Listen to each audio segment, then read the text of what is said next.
어떤 백부장의 사랑하는 종이 병들어 죽게 되었더니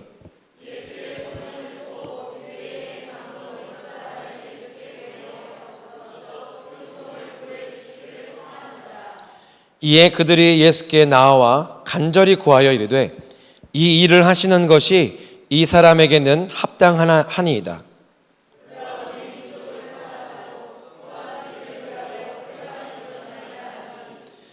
예수께서 함께 가실새 이에 그 집이 멀지 아니하여 백부장이 벗들을 보내어 이르되 주여 수고하지 마옵소서 내 집에 들어오심을 나는 감당하지 못하겠나이다.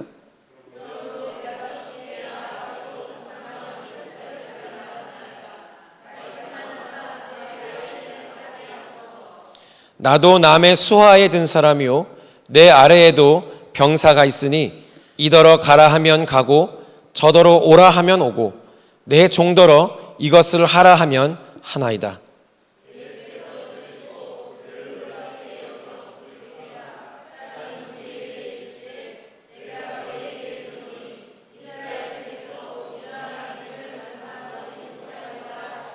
(10절은) 함께 읽도록 하겠습니다. 보내었던 사람들이 집으로 돌아가 보매 종이 이미 나아 있었더라. 아멘. 혹시 여러분 사람들을 많이 만나잖아요. 사람들을 만나면서 내가 볼 때 이 사람이 이런 사람이었나? 라고 놀라보신 적이 혹시 있으십니까? 겉으로 보기에는 이렇게 어느 정도 겉으로 봤을 때는 어떤 사람인지 자신의 기준에 이제 판단이 되잖아요. 이 사람은 말이 적은 사람이구나. 말수가 적고 배려심이 있는 사람이구나.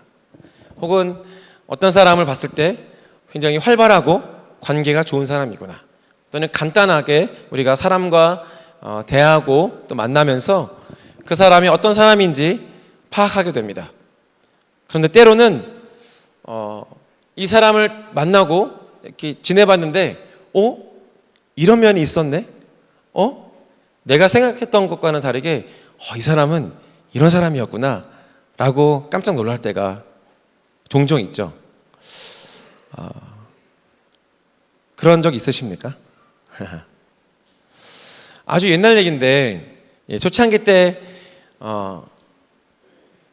가족의 문이 생겼습니다. 그 가족의 문을 제가 담당해서 이제 꽤 오랫동안 담당자로 이제 사역을 했는데 이제 처음 할 때는 저희가 지금은 가족의 문을 4주 하잖아요. 그래서 격달로 4주를 합니다. 그래서 저희 교회를 이제 소개받고 싶은 분들 또 교회에 등록하기를 원하시는 분들은 가족의 문이라고 하는 이 과정을 이제 들어보시고 또 과정을 수료하신 다음에 또 등록하실 수 있고 또 교회를 이해하실 수 있는 그런 이제 과정이 있죠. 4주로 저희가 격달로 하고 있는데 처음 시작할 때는요 그렇지 않았습니다. 처음에는 5주를 했습니다. 5주를 했고 매주 격달이 아니고 매달 있었습니다. 그러니까 5번이 첫 주, 둘째, 셋째, 넷째, 다섯째 주 지나면 바로 이어서 1번, 2번, 3번, 4번, 5번. 그러니까 이 물레방아가 이렇게 돌듯이 계속 있었어요. 계속. 매주 이제 새로운 분들을 만나게 되고 또 수료자가 또 탄생하기도 하고 여러분들을 굉장히 많이 만났습니다. 제가 따져보지는 않았지만 아마 그 가족의 문을 하면서 몇 년 동안 하면서 100명 이상 만난 것 같아요. 정말 다양한 분들을 만났습니다. 굉장히 유쾌한 분들도 있었고 또 혀를 어렵게 만드는 분들도 굉장히 많았습니다. 근데 제 기억에 좀 기억에 남는 사람이 한 명 있어요. 이 자리에 계십니다. 이 자리에도 가족의 문을 하신 분들이 많이 계신데 긴장하지 마시고요. 자매인데 그 대학교 1학년이었어요. 그때 대학교 1학년이었고 제가 예전에 전공했던 그 전공 과목과 똑같은 과목을 전공하고 있는 자매였습니다. 저쪽에 있는 어떤 민정자매라는 분이 자매인데 그때 대학교 1학년이었죠. 1학년이었어요. 되게 왜 파릇파릇한 그 대학교 1학년 딱 그 모습이었습니다. 소녀 같기도 하고 세상 물정 모르는 것 같기도 하고 제가 이 5주 동안 이제 같이 있으면서 또 교제도 하고 어떤 사람인지 또 교회에 대해서 이제 소개하기도 하고 그런 모임을 가졌는데요.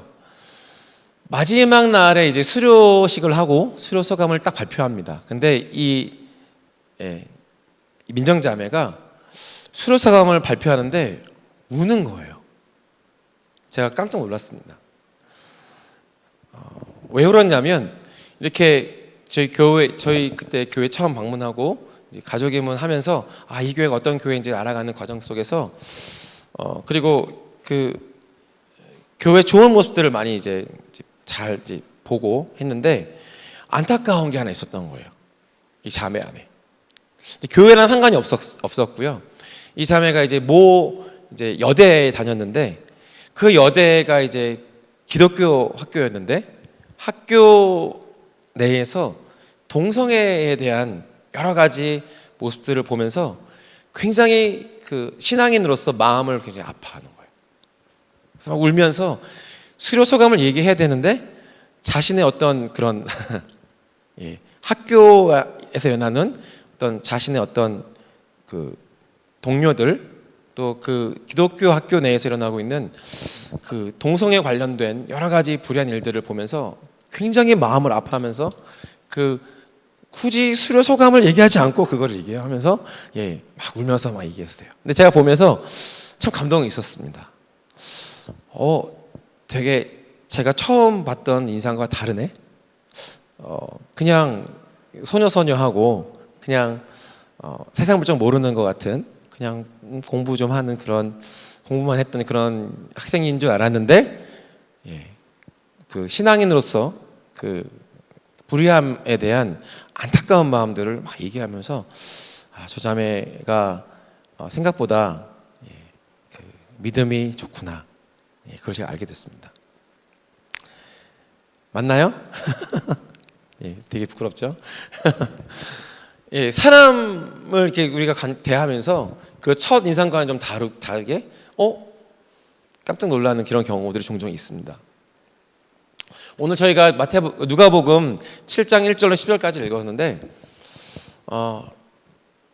굉장히 재밌는 그런 구절이 나옵니다. 9절에 보시면 이렇게 되어 있습니다. 예수께서 들으시고 그를 놀랍게 여겨. 여기 이제 가버나움은 예수님께서 그 공생의 사역을 하실 때 중심되었던 중심 도시죠. 선교를 하셨던 사역하셨던 중심 도시인데 그 가버나움에 있는 한 백부장이 가졌던 그 고백을 들으시고 예수님께서 그를 굉장히 놀랍게 여기셨습니다. 여기 놀랍게 여겨라고 하는 이 단어가 헬라어로 다우마조라고 하는 단어인데 무슨 뜻이냐면요, 기히 여기다, 놀라다, 경탄하다 이런 뜻이 있습니다. 그러니까 예상치 못한 그런 고백을 들으시고 굉장히 기특하게 여기신 겁니다. 이 예수님이 놀라셨다라고 하는 이 예수님의 놀라심이 두 번 등장하는데요. 첫 번째는 그 마가복음 6장 6절에 보면 그 주님께서 나사렛 예수님의 고향에 가셔서 이제 사역을 하시는데 그 나사렛 고향 사람들이 믿음이 없는 것을 보시고 놀랍게 여기셨다, 다우마조 하셨다라고 기록이 되어 있습니다. 6장 6절에 이렇게 되어 있어요. 그들이 믿지 않음을 이상히 여기셨더라. 여기 이 이상히 여기다라고 하는 것이 다우마조입니다. 기이 여기셨다, 놀라셨다라고 하는 거죠. 그리고 두 번째 예수님께서 놀라셨던 이 다음 마주하셨던 구절이 바로 여기 나와 있는 백부장의 고백을 들으시고 놀라신 장면에서 볼 수 있습니다. 그래서 예수님께서 이 백부장을 이 고백을 통해서 그를 받아들이시면서 칭찬하셨어요. 칭찬하셨어요. 백부장이 어떤 신분이라든지 뭐 그가 행한 일 때문이 아니고 백부장이 가졌던 믿음 때문에 놀라셨고 칭찬하셨습니다. 그러면 예수님을 놀라게 했던 이 백부장이 누구였는가? 한번 살펴보도록 하십시다. 이 백부장이라고 하는 단어에서 알 수 있는 것처럼 이 백부장은 로마 군인입니다. 이 당시에 이스라엘을 점령하고 있었던, 통치하고 있었던 로마의 군인이었고 이제 그 한 계급의 사람이었죠. 유대인이 아닌 이방인이었습니다. 그리고 표면적으로 봤을 때는 아마도 종교인이 아니었을 것이다라고 볼 수 있습니다. 보통 이제 유대인들이 이방인들을 향해서 어떤 감정을 가지고 있죠? 어떻게 대하고 있죠? 그들의 태도는 어떻죠? 경멸의 대상이죠. 왜냐하면 이방인은 하나님을 모르는 죄인이기 때문에 그렇습니다. 죄인이었고 또 이스라엘을 지배하고 있는 지배자들이잖아요. 그래서 대적이고 또 대부분의 사람들에게 거절과 거부를 당하는 그런 부류의 사람들, 그런 사람이 이제 백부장을 비롯한 로마 군인들이었던 것이죠. 저희 일제시대 때 이야기들을 좀 생각해 보면 쉽게 떠올릴 수 있을 겁니다. 일본 순사들, 일본 군인들에 대한 우리 민족의 어떤 적대감들이 있었던 것을 기억하시면 이해하시기에 편할 겁니다. 그런데 여기 나오는 이 백부장은 조금 달라요. 그들이 대하고 있는, 대적으로 여기고 경멸하는 대상으로서의 어떤 이방인, 로마 군인으로서의 어떤 대상이라기보다는 좀 차이점이 있는데, 몇 가지 차이점이 있는데, 첫 번째는 이 이방인 군인이었던 백부장은 사람을 돌볼 줄 아는, 사람에 대한 깊은 이해가 있는 사람이었다라고 하는 것을 볼 수 있습니다. 2절에 보시면 어떤 백부장의 사랑하는 종이 병이 들어서 죽게 되었다. 여기서 말하는 종은요, 노예입니다. 노예. 둘로스 노예. 이 당시에 노예가 어떤 사람들이었는지 잘 알고 계시죠? 노예는 인권이 없습니다. 노예는 권리가 없습니다. 사회적으로 아무것도 아닌 사람들이 노예, 종이었어요. 둘로스였습니다. 그래서 주인이 마음대로 할 수 있는 도구나 물건 같은 그러한 존재였습니다. 권리가 없었다라고 했죠. 인권 자체가 없습니다. 존중받을 만한 아무런 그 근거가 없는 사람들이었어요. 심지어는 생존할 수 있는 생존권조차도 보장되지 못했습니다. 그래서 주인이 이 종을 학대할 수 있었고요. 그리고 이유 없이 죽일 수도 있었습니다. 그러한 이 사회적으로 아무런 가치를 쳐주지 않는 이 종에 대해서 이 백부장은 조금 다른 태도를 가지고 있었던 것을 보게 됩니다. 어떤 백부장의 사랑하는 종이 병들었습니다. 그래서 죽게 되었습니다. 그런데 이 백부장이 그 가버나움에 돌아오신 예수님의 소문을 듣게 됩니다. 그래서 유대인의 장로 몇 사람을 1차로 예수님께 보냅니다.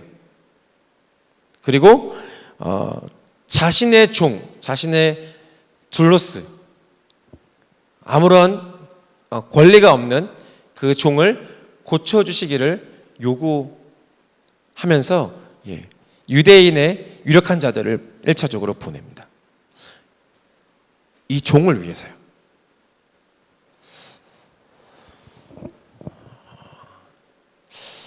이 백부장은 종을 병들었기 때문에, 죽게 되었기 때문에 그냥 죽게 내둘 수 있었어요. 아니면 싼값에 처분할 수도 분명히 있었을 것입니다. 그런데 이 무력한 인권이 없는 종을 돕기 위해서 최대한 이 백부장, 이 주인은 이 종을 살리기 위해서 최선을 다하는 모습을 보게 됩니다. 아무리 종이라 할지라도 호의를 베풀 줄 아는, 사람을 사랑하고 또 배려할 줄 아는 그러한 태도와 심성을 가졌던 그런 굉장히 선한 사람이었다라고 하는 것을 또 볼 수가 있게 됩니다. 또 하나 이 백부장의 특징을 보게 된다면 하나님을 알았던 사람이고, 그리고 하나님을 사랑했고 유대 민족을 존중하고 사랑했던 사람이었습니다. 그 이방인 관리로서, 이방인의 어떤 그 지휘관으로서 유대인들을 특별하게 대하는 것은 매우 이례적인 일입니다. 왜냐하면 그 당시 그 보편적인 사상이 뭐냐면 유대인들은 유대인들에 대한 반유대적인 그런 그 생각들이, 그 사상들이 있었기 때문에 그렇죠. 그래서 유대인들을 좋아하지 않았습니다. 유대인들을 골칫거리와 같이 여겼던 것을 보게 됩니다. 그리고 유대인들조차도 아까 말씀드렸던 것처럼 경멸하고 거절하는 그러한 사람들이 또한 이방인이자 또 지배층이었던 이 로마 군인들이었죠. 그러면 그걸 알면서도 유대 민족을 사랑했던 사람이 바로 여기 우리가 보고 있는 백부장입니다. 여기 그 유대인 장로 몇 사람이 예수님께 나왔을 때 그 사람에 대해서 이렇게 소개를 하죠. 3절 4절 제가 읽어보면요, 예수의 소문을 듣고 유대인의 장로 몇 사람을 예수께 보내어 오셔서 그 종을 구해 주시기를 청한지라. 이에 그들이, 여기 유대인의 장로들이죠, 그들이 예수께 나와 간절히 구하여 이르되 이 일을 하시는 것이 이 사람에게는 합당하니이다. 마치 자기 일처럼 예수님께 간절하게 구하게 됩니다. 5절, 그가 우리 민족을 사랑하고 또한 우리를 위하여 회당을 지었나이다.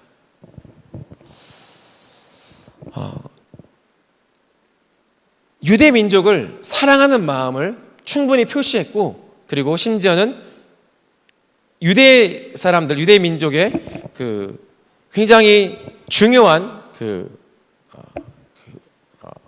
중심에 위치해 있는 회당을 지어줬다라고 하는 것을 말하고 있어요. 그 성전이 모든 곳에 있지 못하잖아요.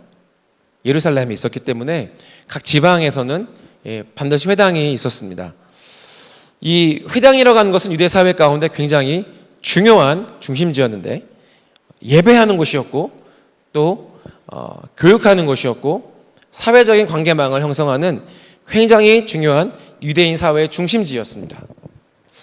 그래서 예수님께서도 또 훗날 사도 바울이 사역할 때에도 유대인들이 모여있는 회당을 중심으로 사역을 하게 되죠.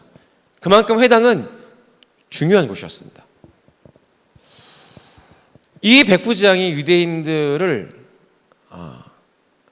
존중하고 사랑하지 않았다면 이 회당을 지어주지 않았겠죠. 유대인을 사랑하는 마음이 있었습니다. 그리고 가장 중요한 게 있는데요, 이 백부장에게 있었던 사람을 존중하고 사랑하는 마음이 아무리 가치 없는 힘없는 종이라 할지라도 그를 위해서 최선을 다하는 모습을 보였던 것, 또 이 사람의 모습이었고 선한 사람이었을 뿐만 아니라 자신을 향한 거절과 경멸 속에서도 이들을 사랑하고 돕기 위한 그러한 사랑의 마음이 있었던 사람이었던 것을 말씀하고 있는 것, 말씀을 통해서 볼 수 있습니다. 그러면서도 하나님을 알고 하나님을 향한 믿음이 있었던 사람이었습니다. 이 가버나움의 백부장하고 굉장히 비슷한 사람이 한 명 있는데, 그 사람이 사도행전 10장에 나오는 고넬료라고 하는 사람입니다. 고넬료. 그 사도 베드로를 통해서 이방인 선교의 문이 열리잖아요. 이 고넬료 가정을 통해서 하나님께서 이방인에게도 복음이 선포되고 그리스도인 되게 하시는 하나님의 일들을 보게 하십니다. 이 고넬료를 설명할 때 사도행전 10장 2절에 누가는 이렇게 설명하고 있어요. 함께 읽어보겠습니다. 시작. 그가 경건하여 온 집안과 더불어 하나님을 경외하며 백성을 많이 구제하고 하나님께 항상 기도하더니. 이방인이면서 또 로마 군인이었던, 또 지휘관이었던 이 백부장이었던 고넬료도 하나님을 알고 하나님을 향해서 기도하고 경배하고 뿐만 아니라 구제하면서 하나님께 하나님을 향해서, 사람들을 향해서 선행을 베풀었던 그런 사람이었어요. 여기 우리가 소개했던 이 가버나움의 백부장도 고넬료와 굉장히 비슷한 사람이었습니다.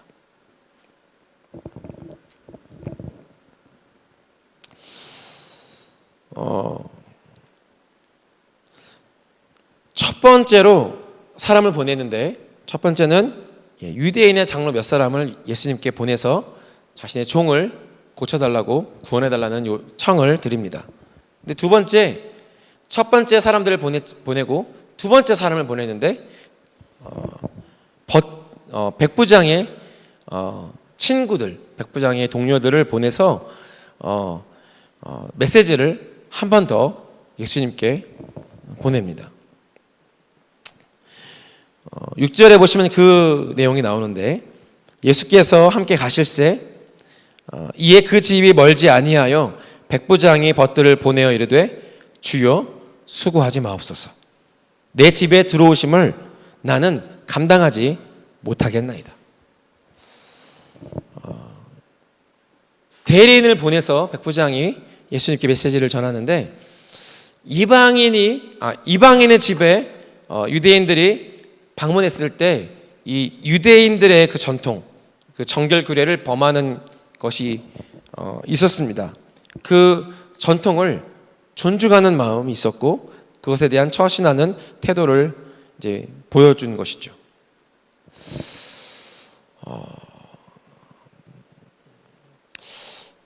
이 고백을 시작으로 해서 이 백부장 안에 어떤 처음에 예수님께서 집으로 오셔가지고 종을 고쳐달라고 하는 청을 했는데, 백부장 안에 뭔가가 있었어요. 뭔가 그것이 아니다라고 하는 것들에 대한 계시가 있었습니다. 처음에는 예수님 오라고 방문해서 고쳐달라고 요청했거든요. 근데 두 번째, 예수님 오지 않으셔도 됩니다. 말씀만 하시면 낫겠습니다라고 하는 고백을 하게 됩니다. 백부장 안에 뭔가 생각이 바뀌었어요. 계시가 있었습니다. 예수님께서 아마 백부장이 많은 소문을 들었을 겁니다. 예수님께서 병든 사람들을 고치시고 귀신을 쫓아내고 하나님의 말씀으로 많은 사람들을 구원하시는 일들을 들었을 겁니다.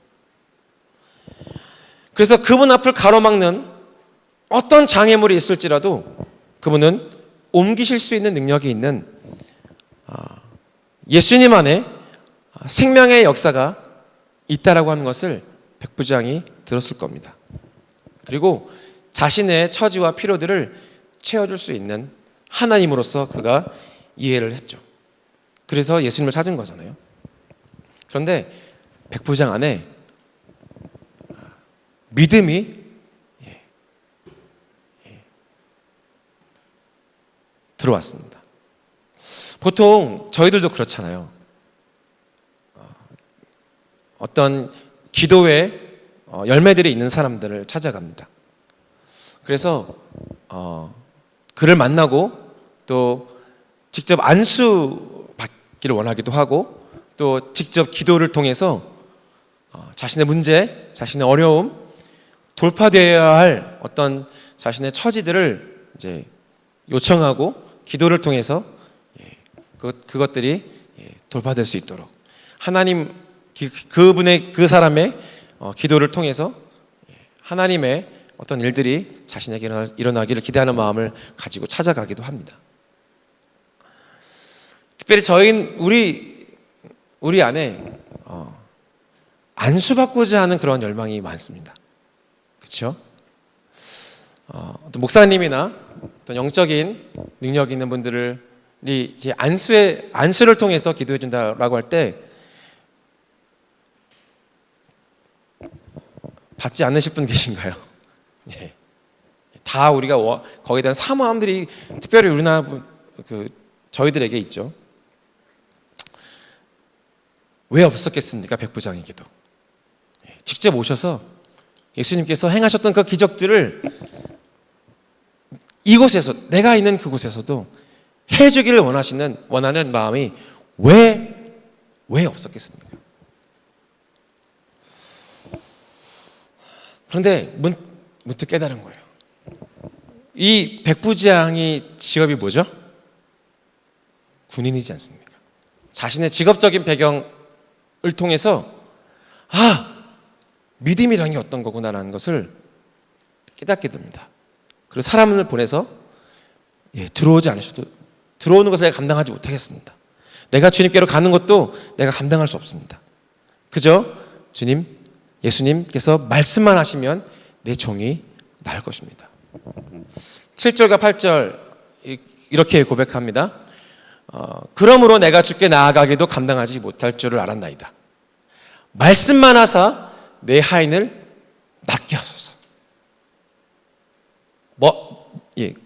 그 앞에 계신 것이 아니고 떨어져 있는 거리, 보이지 않는 곳에서도 말씀만 하시면 내 하인이 낫겠습니다.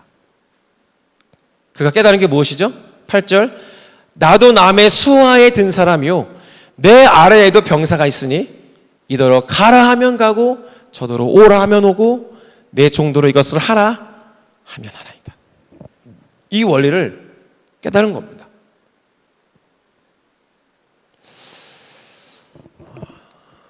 자신이 사람들을 다스리는 지휘관으로서 권세가 있다라고 하는 것을 알고 있는 것처럼 예수님께서도 말씀만 하시면 그 예수님께서 가지고 계신 그 권세, 그분의 권위, 그분의 능력이 자신의 종에 죽게 되었던 그 질병도 치유하시고 그를 구원하실 수 있는 영적인 실제가 있다라고 하는 것을 그는 깨닫고 그렇게 해주시기를 구하게 됩니다. 이것이 믿음의 원리구나. 자신의 직업적인 특성 안에서 믿음이라는 것이 이렇게 될 수도 있겠구나라고 하는 것들을 고백하게 됩니다. 추상적인 것이 절대 아니었고 교리적인 차원의 것도 아니었습니다. 그것은 실제적인 것이고 그 실제적인 믿음 안에서 주님께 이것을 구하게 됩니다. 주님께서 깜짝 놀라신 것은 백부장이 사람을 존중하고 사랑할 줄 아는 사람이었기 때문이 아니었고요. 그리고 그가 유대인을 사랑하고 심지어 회당을 지을 만큼 열심히 있는 사람이었기 때문도 아니었습니다. 예수님께서 백부장이라고 하는 사람에게 깜짝 놀란 것은 그가 가지고 있던 믿음 때문이었습니다. 믿음의 원리를 그는 알고 있었기 때문에 예수님께서는 놀라셨던 것입니다. 9절에 보시면 예수께서 들으시고 그를 놀랍게 여겨 돌이키사 따르는 무리에게 이르시되, 주님께서 이 백부장의 믿음을 들으시고 깜짝 놀라시고 그리고 유대인들을 향해서 말씀하시는 겁니다. 내가 너희에게 이르노니 이스라엘 중에서도 이만한 믿음은 만나보지 못하였노라. 이 백부장의 믿음은 이스라엘 어떤 사람들의 믿음보다 놀라운 믿음이다. 이 사람은 이방인이지만 믿음의 그 핵심을 알고 있는 사람이다. 이 믿음을 너희는 배워야 된다라고 말씀하고 계시는 겁니다.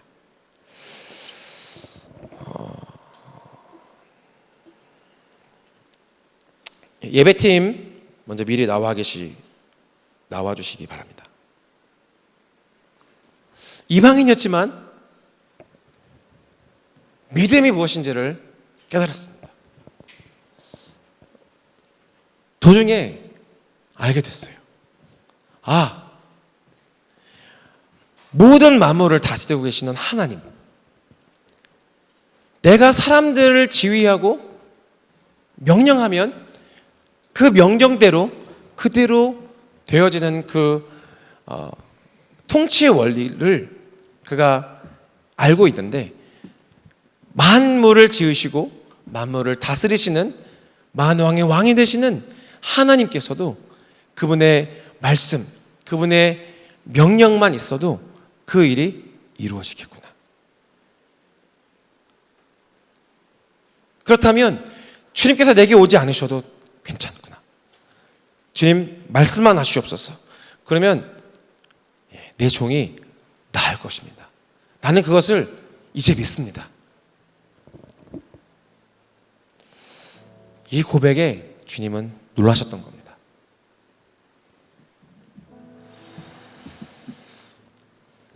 백부장에게 필요했던 것은 한 가지였습니다. 한 가지. 위대하신 선지자 메시아가 직접 만나주는 것을 그가 원했었지만 그것을 통하지 않아도 그는 그리스도의 말씀만 있다면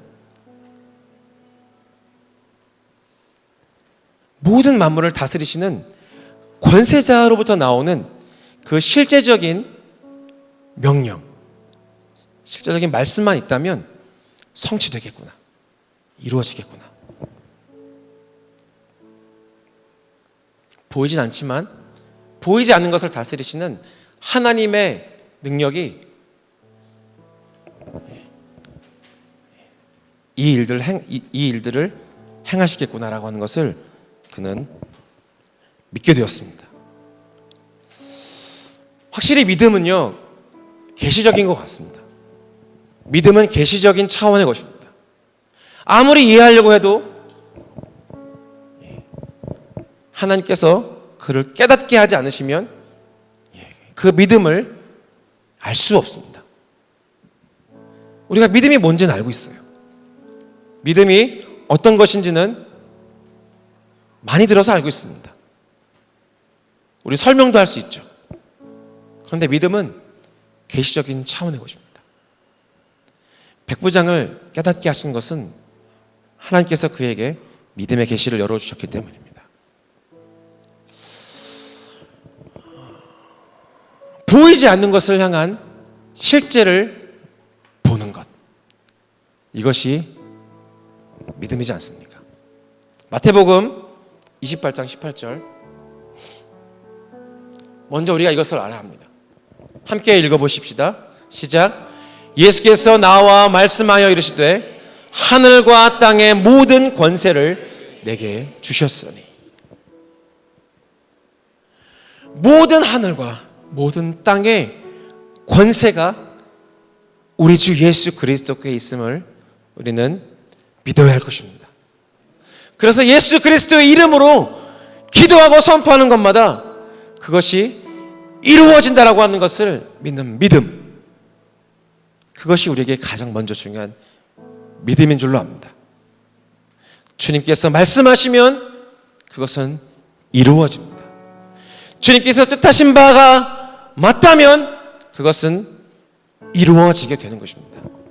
이것이 권세가 무엇인지를 아는 사람의 고백이었습니다.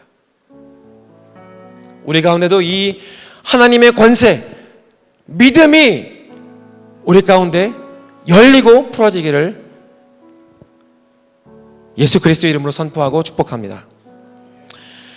우리가 잘 알고 있는 말씀이지만 히브리서 11장 1절과 6절의 말씀을 한 번 더 보도록 하겠습니다.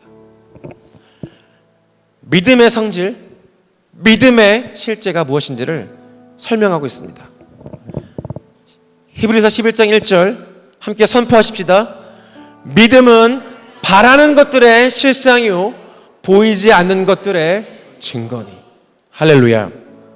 할렐루야. 히브리서 기자가 믿음에 대해서 쭉 설명하기를 믿음은 우리가 바라고 있는 것들의 실제다라고 하는 것입니다. 내가 보지 못하고 있지만 실존하는 것을 보고 있는 것을 이야기한다라고 합니다. 믿음은 보고 있는 것을 실존한다라고 여기는 것이 아니고 보이지 않지만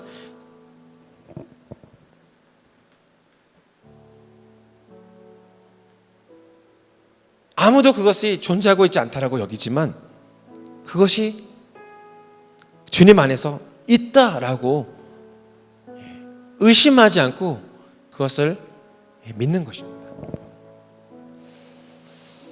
11장 6절. 그래서 주님께서 믿음으로 나오라고 말씀하십니다. 한번 같이 선포하겠습니다. 시작.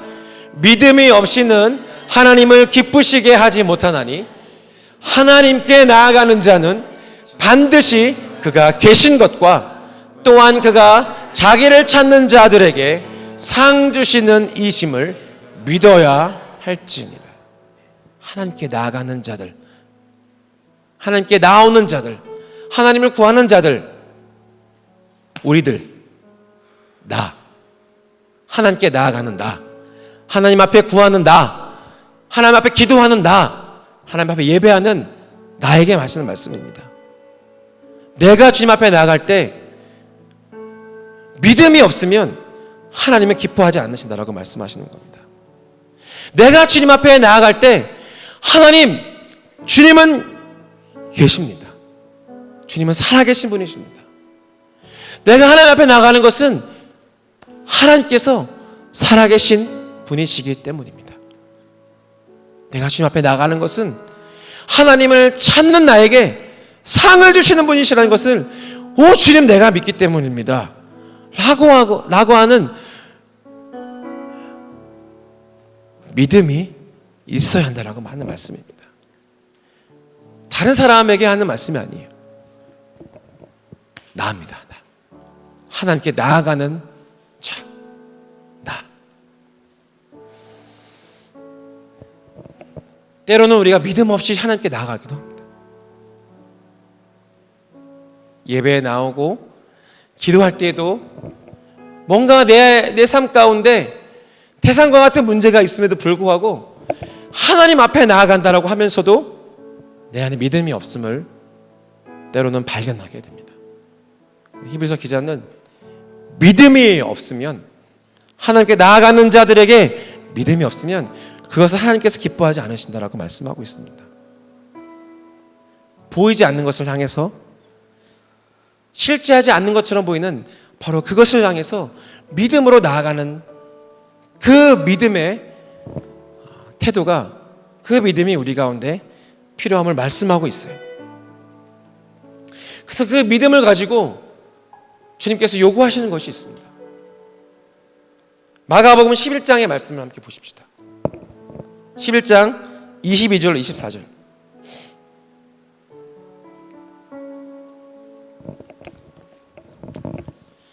제가 20절부터 읽어드리면 그들이 아침에 지나갈 때에 무화과 나무가 뿌리채 마른 것을 보고 베드로가 생각이 나서 여짜오되 랍비여 보소서 저주하신 무화과가 말랐나이다.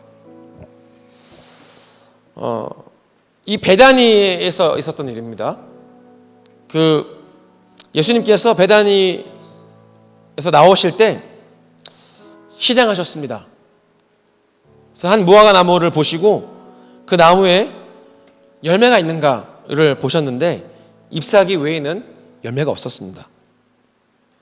무화과의 때가 아니었기 때문입니다. 그런데 예수님께서 나무에게 명령하시기를, 말씀하시기를, 이제부터 영원토록 사람이 내게서 열매를 따먹지 못하리라. 이 말씀을 하셨어요. 그리고 예루살렘에 들어가셨다가 다시 이 무화과 나무에게 말씀하신 것들, 그 장소에 다시 찾아오게 될 때 그 무화과 나무가 뿌리째 마른 것을 보게 됩니다. 그 베드로가 주님께 보소서 저주하신 무화과가 말랐나이다. 그때 예수님께서 하신 말씀 22절로 24절입니다. 제가 한번 읽어보면요.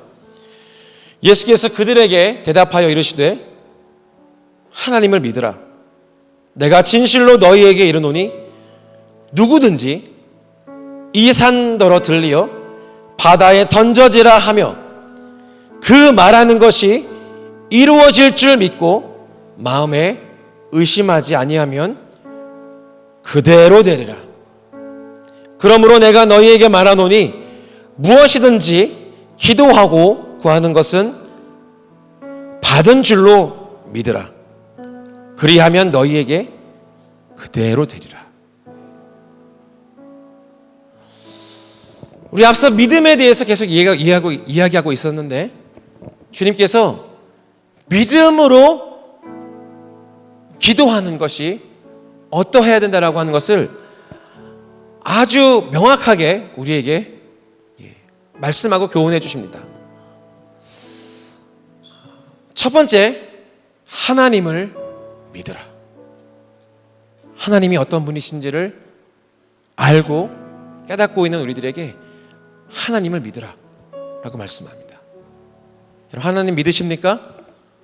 아멘. 하나님 어떤 분이신지 믿으십니까? 그리고 하나님께서 모든 것을 하실 수 있는 분이신 것을 믿으십니까? 예, 하나님을 믿으라. 내가 진실로 너희에게 이르노니 누구든지, 할렐루야, 누구든지, 여기엔 차별이 없습니다. 어떤 믿음 좋은 사람에게만 주신 말씀이 아닙니다. 하나님을 믿는 그 사람은 누구든지 이 산더러 들리어 바다에 던져지라 하며 그 말하는 것이 이루어질 줄 믿고 마음에 의심하지 아니하면 그대로 되리라. 그대로 되리라.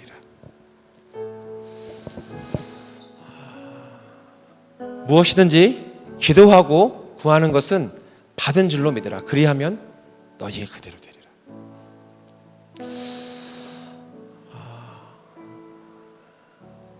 백부장이 가졌던 믿음이 주님께서 말씀만 하시면, 주님께서 여기 오시지 않아도 뭔가 어떤 퍼포먼스가 없어도 권세자이신 그분의 말씀이 선포되면 떨어져 있지만, 보이지 않지만, 직접 관계가 없지만, 그러나 말씀만 하시면 내 종은 낫습니다. 주님, 말씀만 하시옵소서. 이 믿음을 고백했을 때 주님의 그 믿음을 놀랍게 여기셨습니다. 이스라엘에 이만한 믿음을 가진 자가 없다. 그 믿음이 다른 사람에게가 아니고 우리에게 보기를 원하시고 요구하시고 그 믿음으로 살아가기를 원하시는 것이 다른 사람이 아닌 나, 우리들에게 주시는 말씀인 줄 믿습니다.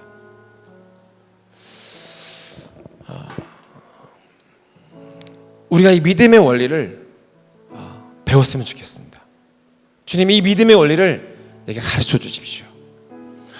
백부장이 믿음의 원리를 깨닫게 됩니다. 하나님께서 그의 눈을 열어주셔서 믿음의 원리를 가르쳐 주십니다. 그래서 급히 자신의 벗을 보내서 믿음을 고백합니다.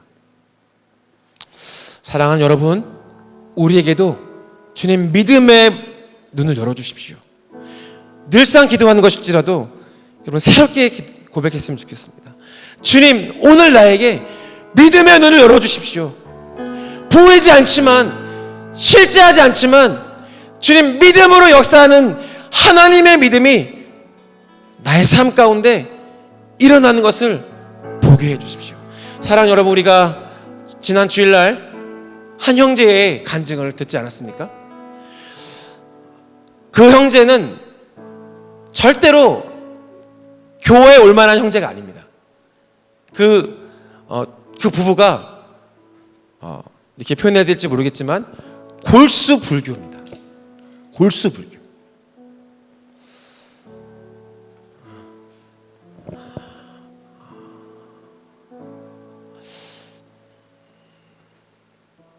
근데 그들 가운데, 그들의 삶 가운데 그 삶의 모든 기반을 무너뜨리는 소식을 듣게 됩니다. 아주 멀리 있는 얘기가 아닙니다. 올해 구정에 6살 딸이 갑자기 이상한 증상을 보입니다. 두통을 호소했어요. 그래서 병원에 가봤더니 생각해보지도 못한 얘기를 듣습니다. 종양이 있는데 살 수 없습니다. 언제 죽어도 이상한 것이 아니다라는 얘기를 듣습니다. 그리고 그 아이를 치료하고 있던 저희 교회 한 교인이 저희 교회를 소개합니다. 제가 이 얘기를 해야 될지 제가 그 자매도요 그와 같은 증상이 있는 분이에요. 병원에서 손 못 씁니다 라고 손을 놓았어요. 그래서 그분이 아는 거예요. 의사는 이제 손을 놨지만 하나님께서는 치료하실 수 있다. 이 자매의 고백이 굉장히 놀랍지 않습니까?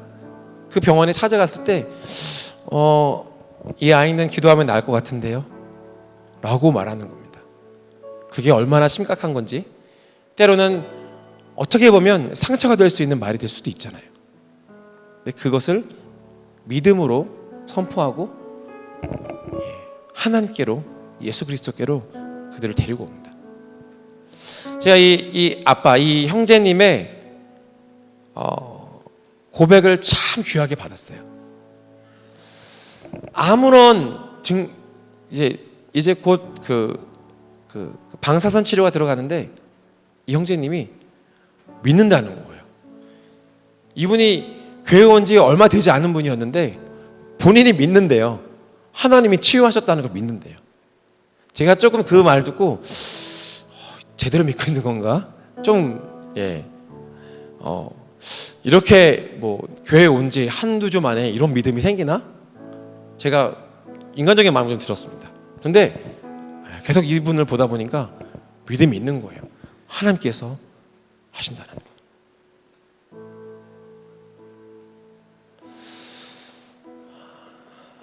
그런데 주님께서 하셨습니다. 그의 믿음을 저는 그 백부장의 믿음이 이 형제의 믿음 같아요. 교회에 올 수 없는 분이거든요. 이분이 주님을 알게 되고 자신의 딸이 곧 죽을 것이다라는 선고를 받았음에도 불구하고 하나님이 치유하신다. 나았다고 하는 거야. 나았다는 거 믿는다는 거야. 이 믿음이 하나님의 믿음인 줄로 믿습니다. 누구든지 이 산더러 들리어 바다에 던져지라 선포하는 것입니다. 던져지라. 던져지라. 이 설교 많이 들으셨죠? 저희 목사님 통해서. 던져질 것입니다. 던져지게 해주옵소서. 그렇게 고백하는 게 아니에요. 그렇게 선포하는 게 아닙니다. 믿음의 선포는, 믿음의 기도는 그렇게 되라라고 현재형으로 명령어로 선포하는 겁니다. 던져지라. 던져지라. 던져지라. 그 말하는 것이 이루어질 줄 믿고 마음에 의심하지 아니하면 그대로 됩니다. 주님, 우리에게 이 믿음을 주시옵소서. 주님, 우리의 눈을 열어주셔서 하나님 차원의 이 계시적인 믿음을 내게 열어주시옵소서. 그 간증이, 이 고백이, 그 칭찬이 다른 사람에게만 적용되고 선포되어지는 간증과 고백이 아니라 나의 삶 가운데서도 주님, 날마다 이루어지는 믿음의 고백과 선포와 간증이 되게 하여 주시옵소서. 나의 믿음이 일어날지어다. 죽어있는 나의 믿음이 깨어날지어다. 하나님을 향해서 나의 믿음이 새로워질지어다. 지금 이 수준의 믿음이 아니라 새로운 차원의 믿음으로 나의 믿음이 깨어질지어다. 깨어날지어다. 여러분, 이 믿음을 구하시겠습니까? 이 믿음이 나에게 이루어지기를 우리 주 앞에 구하십시다. 여러분, 백부장에게 그 일이 있었다면 나에게도 그 일은 일어납니다. 어떤 형제에게 있었던 그 일이라면 여러분, 나에게도 일어나는 일입니다. 주님,